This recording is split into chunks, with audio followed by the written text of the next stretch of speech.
I'm down in Palma and I am looking at this beautiful Sunseeker 95 yacht. Now this one's a little bit different because it's owned by Meros, which is a co-ownership program or co-ownership company, and I'll explain a bit more about that a bit further into the tour. But basically, in essence, it means that rather than buying an entire super yacht, you can buy a share in this beautiful boat, and it entitles you to 6 weeks a year with everything set up. But I will explain that a bit more towards the end. I think is probably the best thing. Let's crack on first of all and do the full tour. Now, I often talk about passerelles and stern to berthing in the Med, and that's exactly what we're doing here, because you can see the passerelle is extended, we're stern to berthed against the quay, and we're going to head on this way. Now, the interesting thing about this yacht is that Meros did an incredible job on speccing it. And in fact, they spent over $1 million just on the specification and options over and above the yacht itself. And part of that you'll see is the colour scheme. Because these 95s, they're quite a tall looking boats. They put a lot of black paint into areas like this when the boat was built. And you'll see that more when we go on the outside. And it just makes it look a bit sleeker, a bit lower, a bit more inviting. We've got the aft cockpit area here, of course. We've got things like a fridge and a sink over on this side to cater for this area, so that's tucked away down there. Sink underneath there. And in fact, if you look on this side as well, there's a docking station at the aft end, thusly.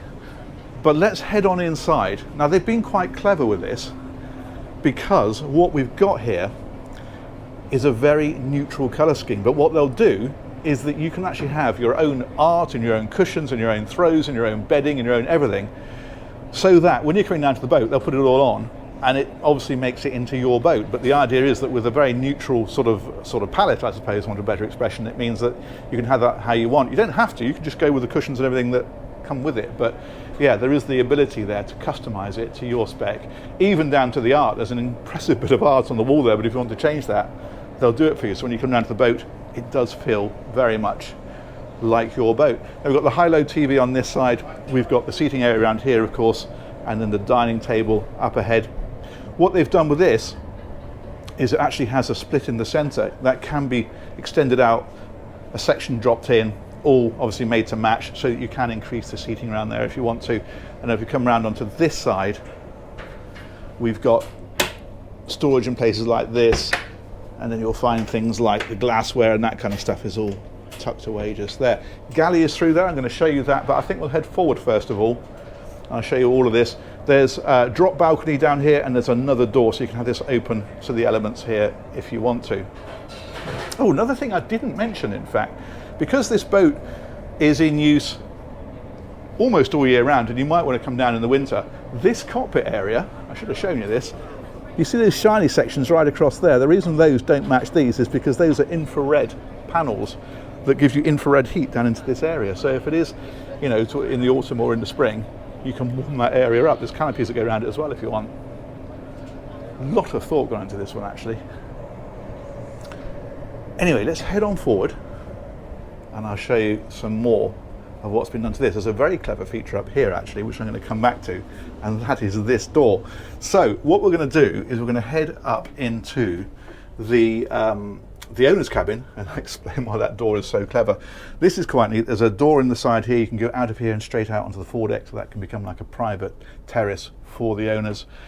We've got a dressing area here, as you can see, and then we've got this magnificent sleeping area. Big windows on the side. You can see they've cut away the bulwarks as well and put glass in, so you can see right the way through. If I come around here, if you're lying in bed, there we go, you can actually see out and down through there, which is fantastic. This material here is Vescom.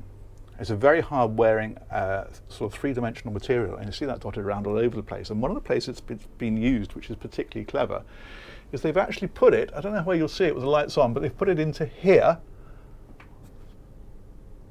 Yeah, just across the back there. It might not show up very well, but what it does is you've got lighting, as you can see, into all of these as they step down, and it diffuses that light, so it shines it onto the Vescom, and that diffuses it, and it just makes it a more subtle lighting than you'd otherwise get.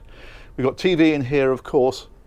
We've got a lovely little seating area over on this side, and then what we've got as we come around here is the ensuite down these steps. It's quite magnificent. Now, this is one of the areas that Meros changed, because on the normal 95 what you get is a stainless steel balustrade basically that comes down and round, and as they said, looks a little bit like a sort of swimming pool rail. They've got rid of that, and they had this cabinet bespoke made to go into that area and put the rail on the outside where it's a lot more discreet. That just looks a load nicer than what you normally get. And then this area I'm in now is a dressing area, so this is all wardrobes all the way around here, like so, and like so. And if you stand in the right place, you can get a double wave. First time we've done that. You can have this as a little dressing area here. This is brand new as well, the way they've done this, literally just been installed. In fact, this boat was literally handed over, I think, 2 days ago. It is brand new. And then we step on down again, and we've got the twin sinks here. We've got the toilet, just checking, like so. And then a massive rainfall shower on this side. Look at that. That's beautiful, isn't it? I love the sort of the stone finish. That looks a bit flickery. It's not in real life. That's just the GoPro messing about. Okay, that's that area. Now, I mentioned that door and why that door is important. This beautiful material they put on here. It's just stunning. What's great about this mezzanine is that it uses this space for the owner twice. So the actual footprint of cabin you get as the owner on this is vastly bigger than you would normally get. Now, there is only one slight disadvantage to that, of course, and that is if you wake up in the middle of the night and you want to use the facilities, well, it's a bit of a wander down the steps and round. And this is where the clever door comes into place, because as standard, you have a door here. Close that off, there we go. You've got your owner's cabin. That's all fine. What they have done is they've installed a second door here, so you can close that one off, like so. And then this here is the day heads. So during the day, you can come straight through and use this, you know, people in the saloon, whatever else. But at night, this becomes another ensuite, completely private to this cabin. That is genius, absolutely genius. It's such a simple thing. Add a doorway, and you've transformed that.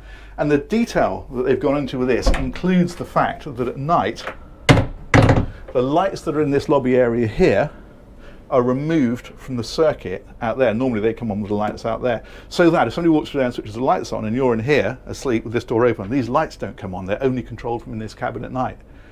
It's just, it's really impressed me that, as I say, it seems like a tiny thing, but it transforms the usefulness of this cabin so much by giving it a second ensuite.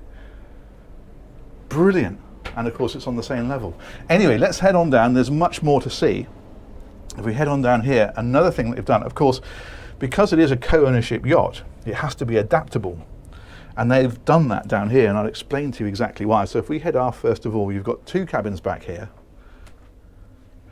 These are both doubles. Again, you're seeing this Vescon material that they've put in around the place. Very nice. TV in here, of course. And then if we go across here, well, then we've got a very nice ensuite. We've got the rainfall shower again. All very beautiful. And then on the other side of the cabin is wardrobes.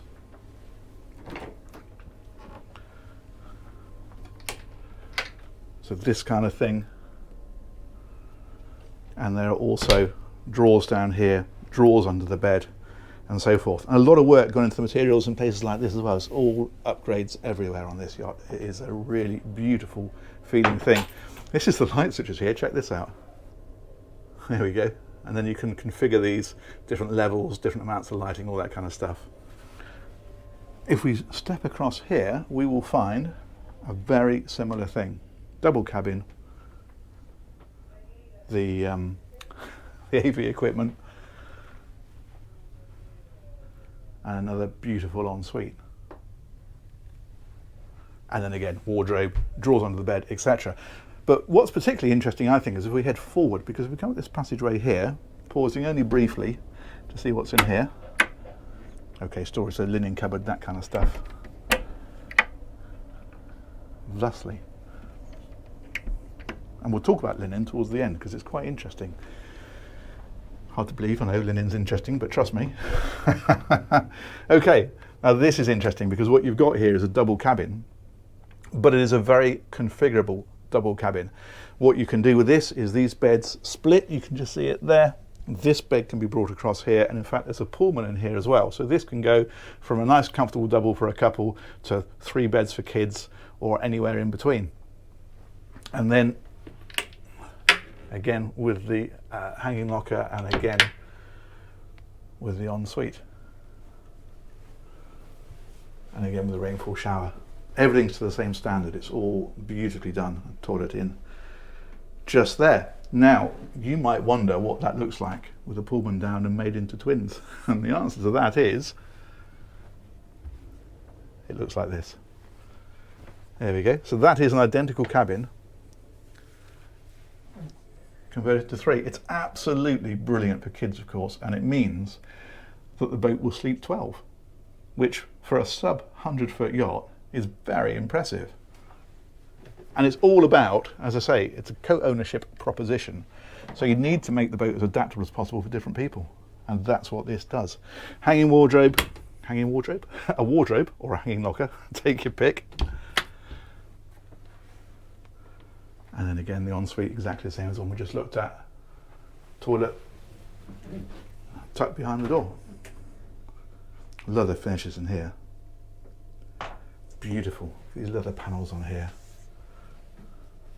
Superb. Okay, that is that, but a lot more to see. Let's head back on up here.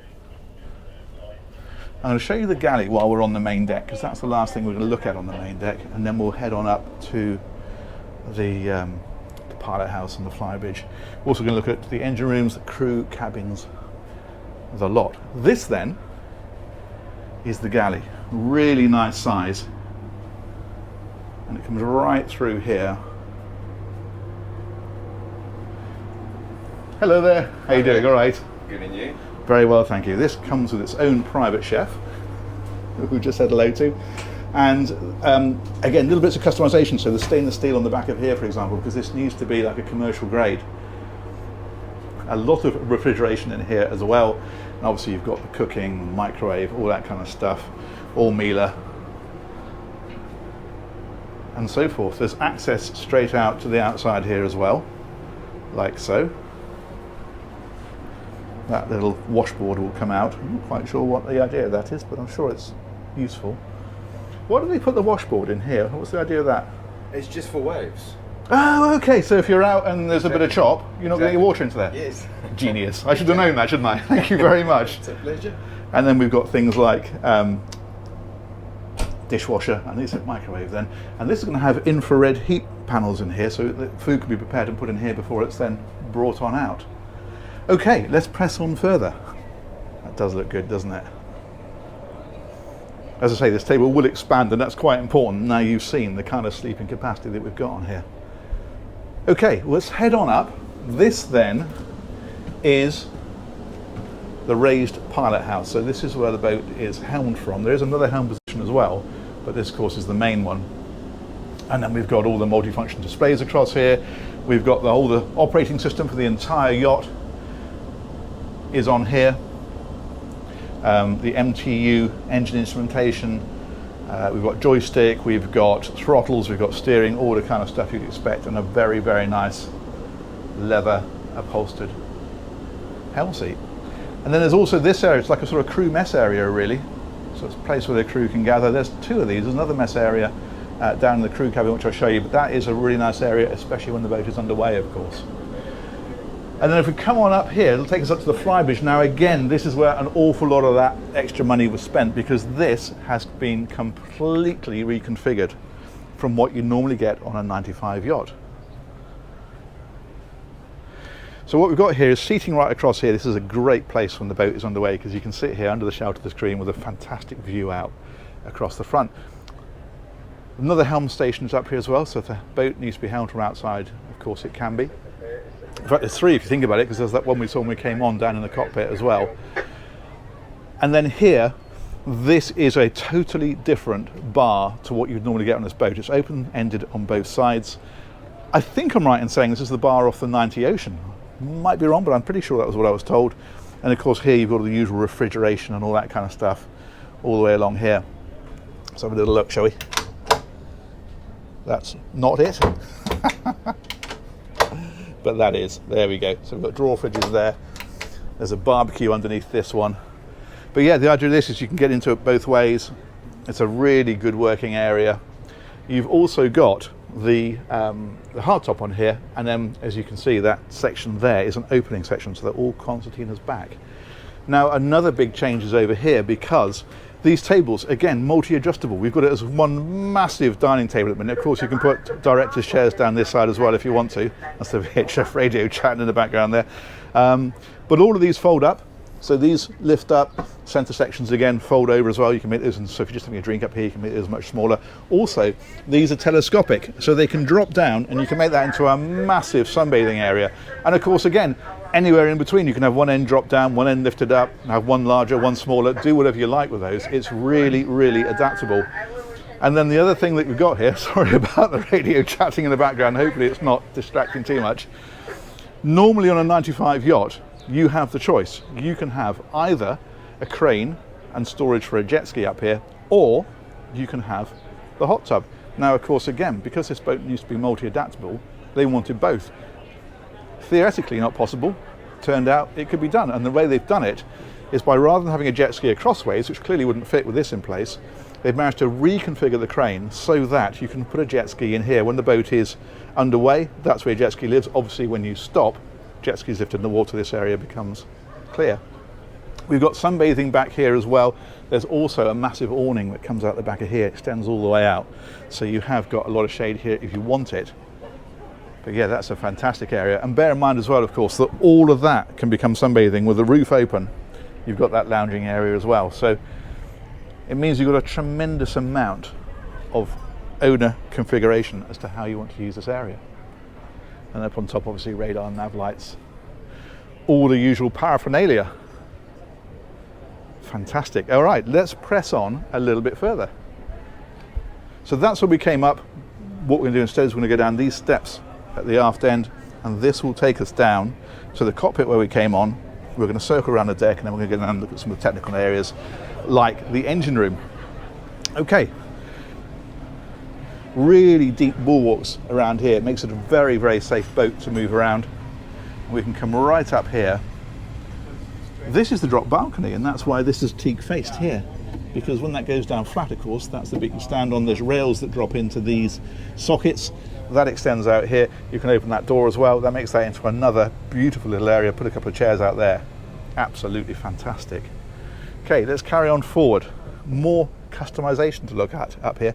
This is the doorway out from that owner's cabin. This is what I mean about they can come out here and use this as a private terrace if they want to. Now, one of the things that the 95 has been a little bit criticised for in the past is it's a little bit bull-nosed. It sort of comes forward and then just drops. What they've done with this is created these mouldings. So this area here you can see, and all the way out around here isn't normally there. And this does a couple of things. First of all, it stretches the look of the boat, makes it look a lot sleeker than it normally does.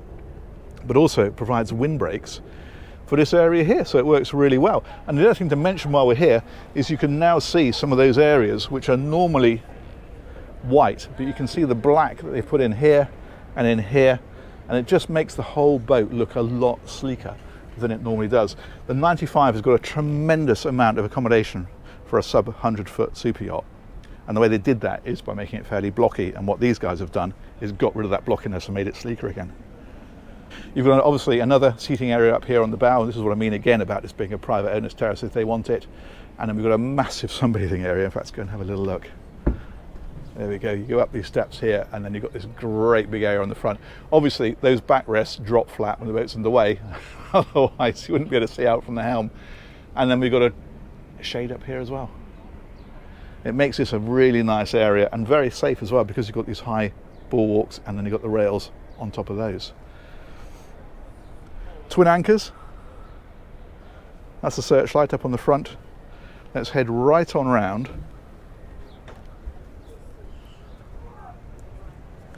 And this brings us back past. I have to say, I totally understand what that guy was saying about that thing to stop waves, but it has to be in some pretty rough weather to catch a wave up here. You're a long way up. Let's head on back down this side.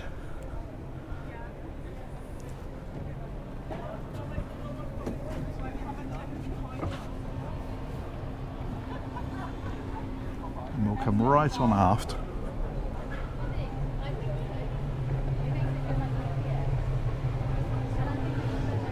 So again, we're back to the cockpit area.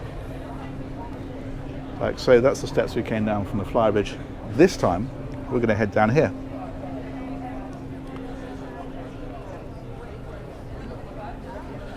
First thing we find then is the high-low bathing platform. You can see we've got it slightly deployed here, so you can see how that works. And then you've got steps down into the water once it is deployed. The tender lives on here, quite a decent sized Williams tender actually, which you'd expect on a boat of this calibre, of course.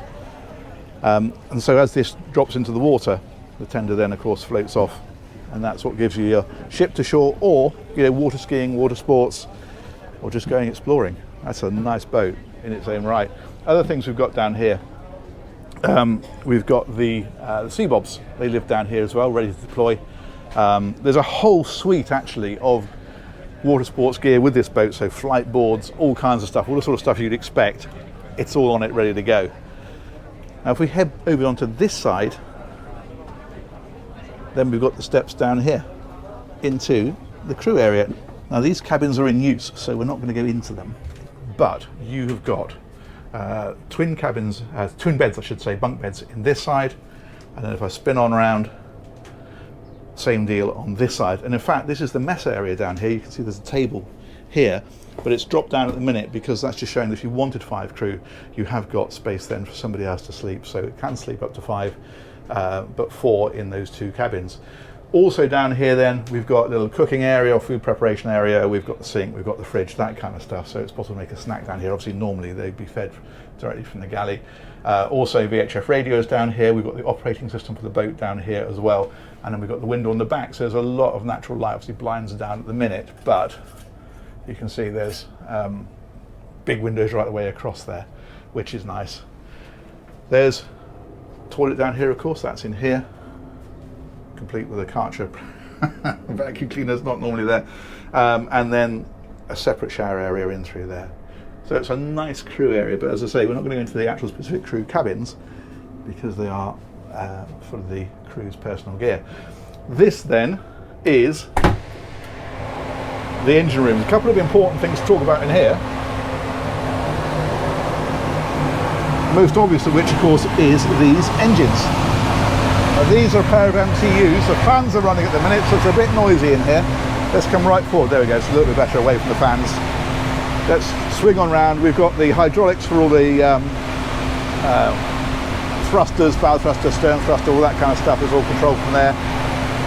And then these are the engines. As I mentioned, they're a pair of MTU engines, the 12V2000, and they're giving this yacht 26 knots, which is really impressive. 26 knots on a boat of this size that's pushing some water. Cruising speed, you'd normally cruise these at about 10 knots, and you'd be getting about 1,200 miles of range at that speed. But the really interesting thing about these is these have just been certified to run synthetic fuels. So it just means that you have got that option as well of using green synthetic fuels if you wish to. We've got generators on here. We've got water maker, that's that fella over there. Hot water tanks are up here, so plenty of hot water. Those are the generators over on that side. Yeah, very, very impressive engine room. If I step down here, you can see just how big this area is. It's a very, very workable area. Fantastic. Let's come back out of here because it is fairly noisy. That there is another route out, so that's straight out into the cockpit. So it gives another route, if required, from this area. There we go. Let's close that over. It's always impressive when we do that, how quiet that suddenly becomes, isn't it? You think, oh, that's going to be noisy, but it's not at all. Very, very nice. That's a good crew area, especially for a sub 100-foot yacht. That's impressive. Okay, let's come back out of here. I am going to take you back because the last thing I want to talk about is this fractional ownership. So I'm going to go right up to the bow, I think, and just give you a very brief overview of that.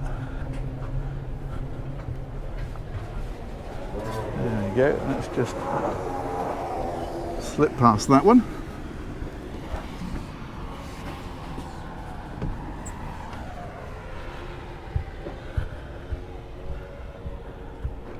Yeah, this is the place to be. Nice and quiet. So the idea of this is basically that the vast majority of owners of yachts like this are inevitably busy people. They don't get to be able to afford boats like this by accident. And a lot of the time, for most people, they're not getting the kind of use that they need to get out of their yachts. They're only using them sort of 3, 4, 5 weeks, maybe 6 weeks a year. So the idea is you buy a share with Meros, and it's a 6-week share. And that boat then is fully crewed, fully run. They take care of absolutely everything. There's a maintenance fee once a year, and then that share, obviously, towards the end, you get a proportion of that back. And I say I won't bore you with all the details of that because it's on their website, and that's probably going to explain it a lot better than I can. But what's brilliant about it, you might argue, well, why not just charter? And the reason for that, there's a little flight ball going past. The reason for that is because if you want to charter a boat for 6 weeks, it is ferociously expensive for a start. So the idea is this puts you sort of halfway between charter and full ownership. It gives you the full ownership experience rather than the charter experience, and also the costs are much better than trying to charter the whole time. But where it gets really interesting is the fact that what they'll do is they will, and this is what you can't do with a charter, is they will keep all of your gear. So you could have your own bedding, your own throws, your own clothes, your own hats, your own golf clubs, all stored. When you come down to the boat, it's all on board, just like it's your own boat, which of course it effectively is, and away you go. And that's the magic of it. It's not like a charter where you need to turn up like you're turning up for a hotel with all your bags packed. The boat's ready to go, and that's the beauty of it, because that's what you lose with a charter situation. But check out Meros. I will put a link to them in a description because they will explain the financial side a lot easier. It's all on their website. It's all really easy to see. But I think it's a really interesting third way between full ownership and obviously just chartering, both of which, of course, are fully valid options. But it's another very useful option for a lot of people who just simply don't have the time to be using their boat more than a few weeks a year, which is an awful lot of owners. So there you go. That sounded a bit like a sales pitch then. It's not meant to be, but it is interesting. I think it is genuinely interesting, and I think it's worth, as I say, go and have a little look at their site and see what you think. That's about it really, other than say massive thanks to Meros for closing this boat off in the middle of the Palma boat show and giving me full access. That's much appreciated. It's been a really interesting one to have a look at, particularly given the amount of customization they've done. They've got a lot of experience with this kind of thing, and it shows. And of course, thanks to you guys for watching. Let me know what you think of that. Check out their website as well and have a look at the co-ownership thing. Let me know what you think, because I'm really keen to see what people's thoughts are on that. But I think that is a very interesting option that will work well for some people. And that's about it from Palma. We'll catch you on another one of these real soon. Take care. Bye-bye.